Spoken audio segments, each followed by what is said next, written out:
back to HTP Podcast, where we go beyond just strokes and strategy. And our mission here is to change the culture of tennis, having one conversation at a time. And I'm so excited today, Nicole. Thank you for coming on with me. I think you have such a unique background with tennis, and that's really why I wanted to share your story from like where you started and the journey along that path. So I started tennis I'm sure like a lot of people.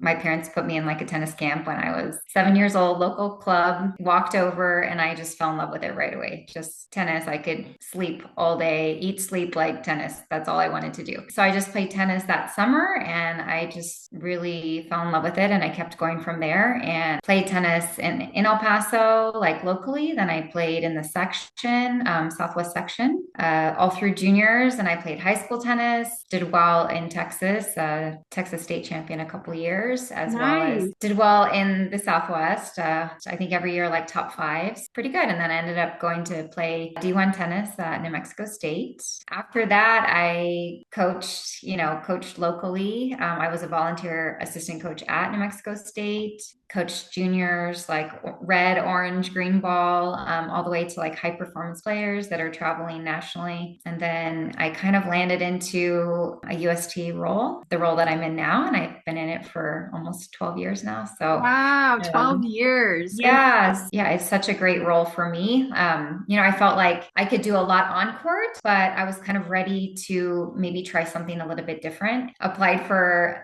junior player development manager for the Southwest section. yeah. And it was a very diverse role, admin heavy, lots of like knowing rules and regulations and running tournaments. And I really enjoy every day like working in this role. That's amazing. I love that. And I love seeing how like each step of the way it kind of like leads you from one thing to the next. I'm so glad you're part of the Southwest section.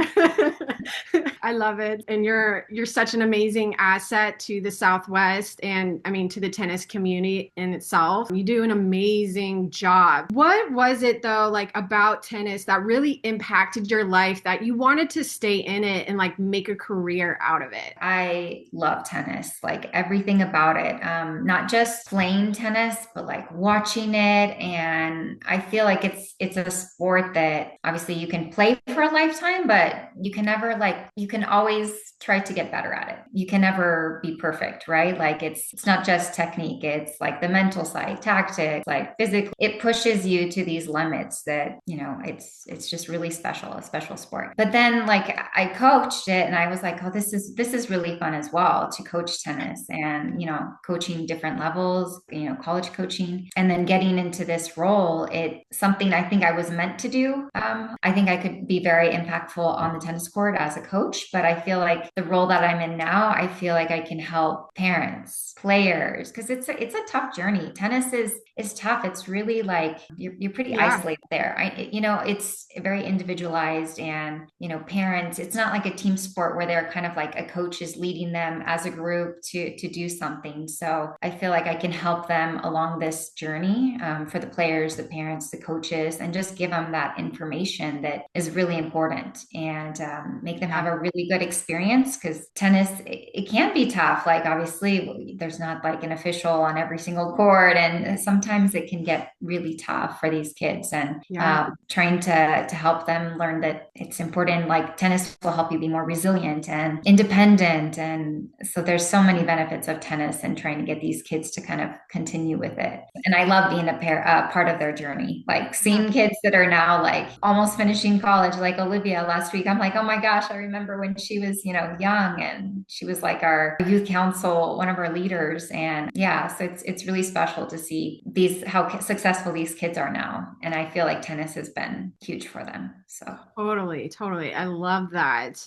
What were some of the opportunities that you got from pursuing tennis? definitely I got to travel. As a junior, being able to travel around the country to play tournaments was really like eye-opening. It was really fun. Meeting players that are now friends. I still talk with a lot of kids that I played like 12 zonals with and to be able to still have those connections is really special. Getting a college education. I got to play D1 tennis and obviously academics it should be more important than just tennis, but I got to experience all of that and have like built-in friends from the get-go. Had an opportunity from tennis, right away to be able to coach it. And I feel like it's given me a lot of opportunities there. And now USTA, having a good background playing in my role, and just like I have a lot more connections, great friendships, and yeah, I feel like I've been able to diversify a lot more just through tennis. Like not many people, like they have one road. Like if they do, I don't want to say it's a doctor or whatever. Like tennis, I feel like we can really move around. We can have so many specialties, and Yeah. I feel like that's just a huge opportunity. You don't get too bored,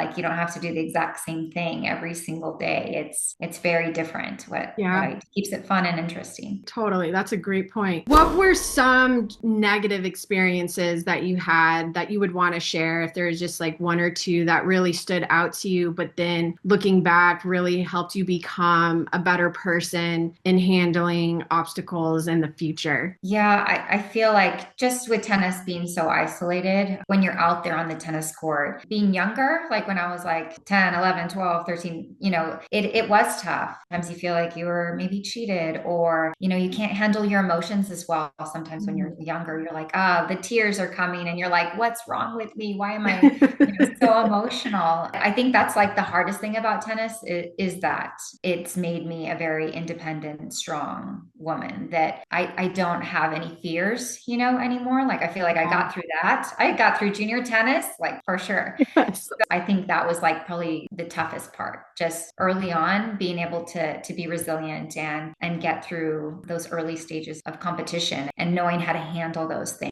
And now like I feel like I can handle things really well. I can problem solve. I can do Yeah. things because of tennis. And I think that's a good point too, like the side of pressure, because junior tennis, there is so much pressure on these young kids and they are so young. However, it really allows them to have like a head start compared to other kids who are not in sports and don't ever really have to deal with pressure. And when they do then come into a situation having to deal with pressure, it's almost just like they completely melt down. But if you play tennis and you're out there by yourself, you're down a set and like 5-2, and you're trying to figure out how can I come back from this and not giving up, right? So having that like mentality to like keep going, you're so much better set for life and handling those pressured situations because you've already dealt with it so many times as a young person. So I think that's a really, really crucial point that you're saying. If you could go back in time and share one advice that you would want to give to someone else handling that obstacle or maybe so isolated in tennis in those shoes now? Yeah, I would just tell them, probably a good advice would be to not try to be good today. Try to think about being better in the future. Like play the game. If it's for tennis, play the game that's going to make you better in the long run. Every day, try to get better at something. At the end of the year, you're like this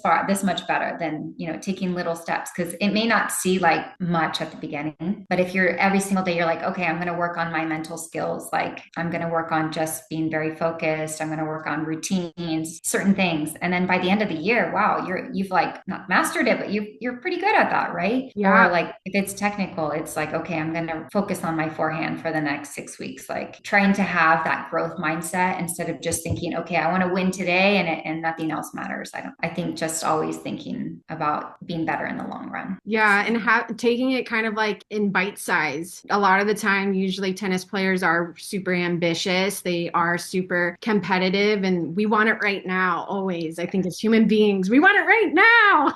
yeah, for sure. So I think that's a great point. Like just remembering that, taking it like in bite size and still at the same time having that future vision for yourself while you're just, okay, today I'm going to work on this and then work on this. I think that, Yeah. yeah, that is such a great point. So, Nicole, thank you so much for your time today. I really appreciate it. And if you guys like these interviews, please follow, share, and like.